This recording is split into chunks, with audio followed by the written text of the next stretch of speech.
آج کی آڈیو میں آپ سماعت کریں گے کہ اللہ پاک نے حضرت مریم رضی اللہ عنہا کا انتہائی سخت امتحان لیا۔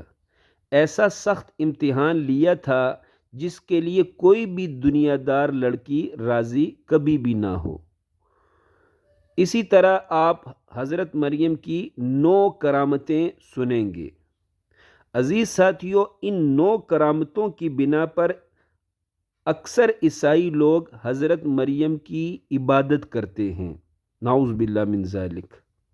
تفسیر نعیمی، تفسیر خازن اور تفسیر خزائن العرفان وغیرہ میں حضرت مریم کی کرامتیں بیان کی گئی ہیں۔ حضرت مریم کی پہلی کرامت ہے کہ حضرت مریم نے اپنے بیٹے حضرت عیسیٰ کی طرح بالکل چھوٹی سی عمر میں واضح کلام کیا۔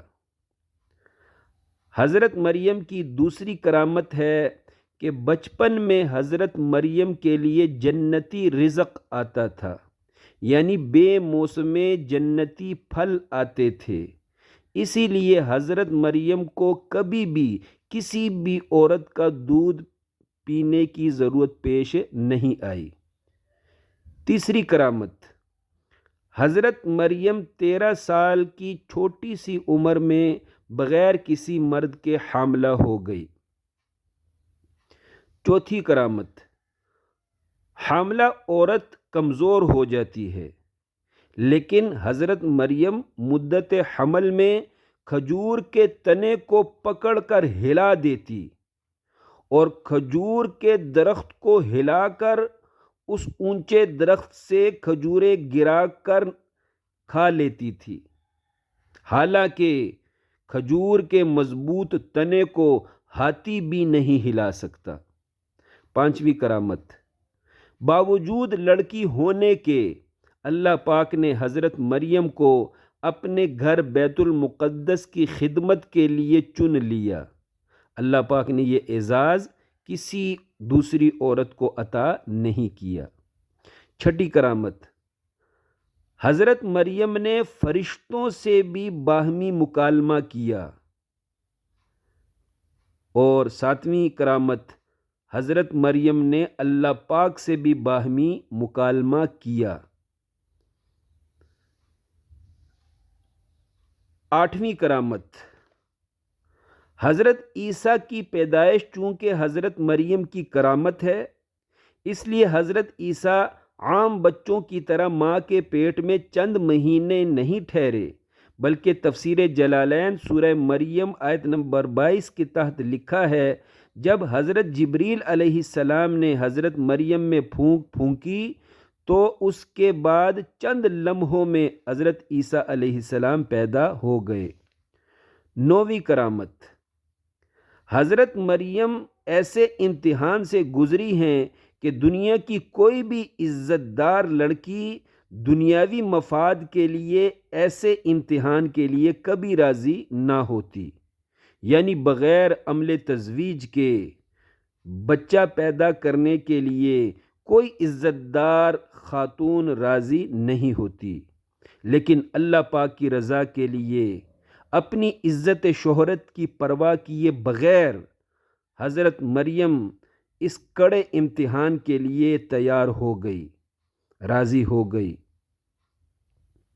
اور پھر مدت حمل میں اپنے شہر سے، اپنے قوم کے لوگوں سے دور بیت اللحم میں جانا پڑا۔ ادھر جوں ہی بچہ پیدا ہوا تو بچے نے اپنی ماں کو حوصلہ دیا۔